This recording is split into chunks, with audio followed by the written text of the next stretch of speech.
The 2024 CAS Benchmark Survey was recently released by CPA.com. There is a ton of information in here, and they're the only folks that are gathering data on the CAS space right now. So we're going to spend a few episodes diving into some of this data and what are the impacts of it. Today, we're talking about niching and staffing. Let's dive in.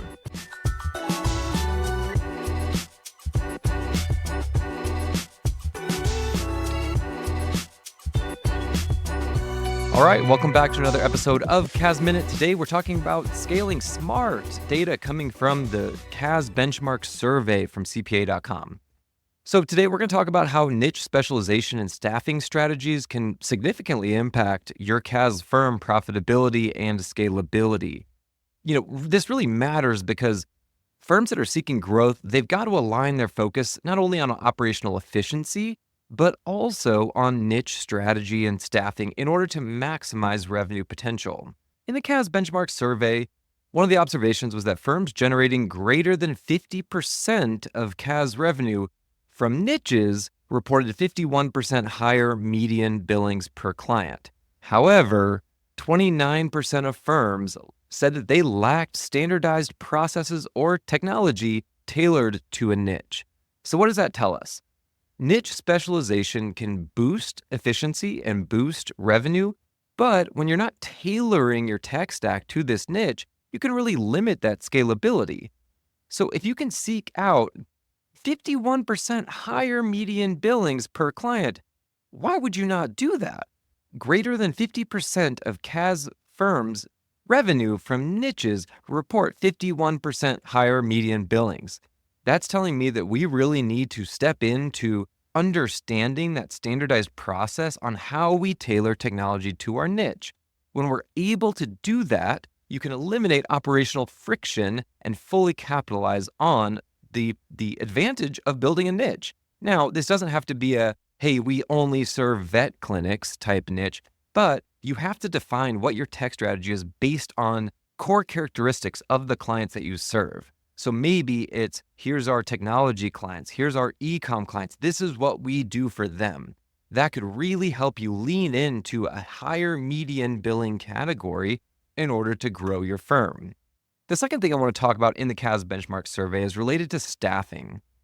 So the data says that firms with dedicated CAS staff achieve higher margins, that's 55% versus 50%, and higher net client fees per professional.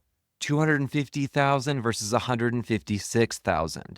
That is a vast difference in the firms that have dedicated CAS staff versus either a fractional or potentially outsourced model.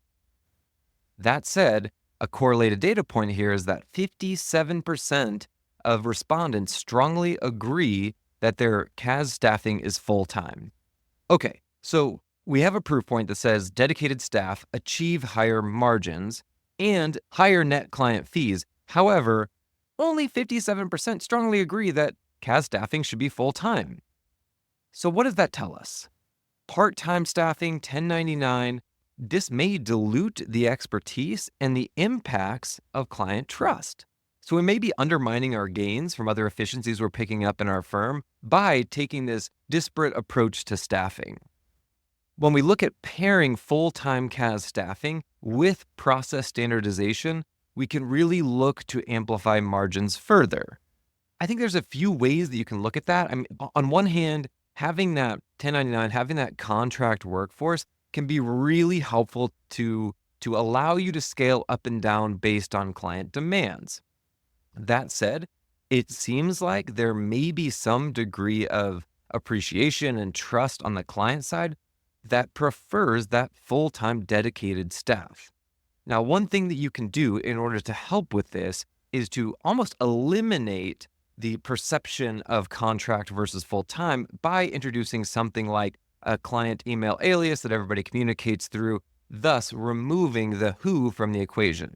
That said, I believe that relationships will continue to play a really strong role in specifically the CAS space moving forward, as that will be what sets us apart from the more AI-driven productized solutions. So I'm looking at this saying, I think that a dedicated staff strategy will help me achieve higher margins and higher net client fees per professional Yet also, I want to eliminate the risk that comes with that staff transition, should that occur, by introducing things like client email aliases and other methodologies to reduce the amount of perception that's placed upon the value of how my staffing model impacts clients.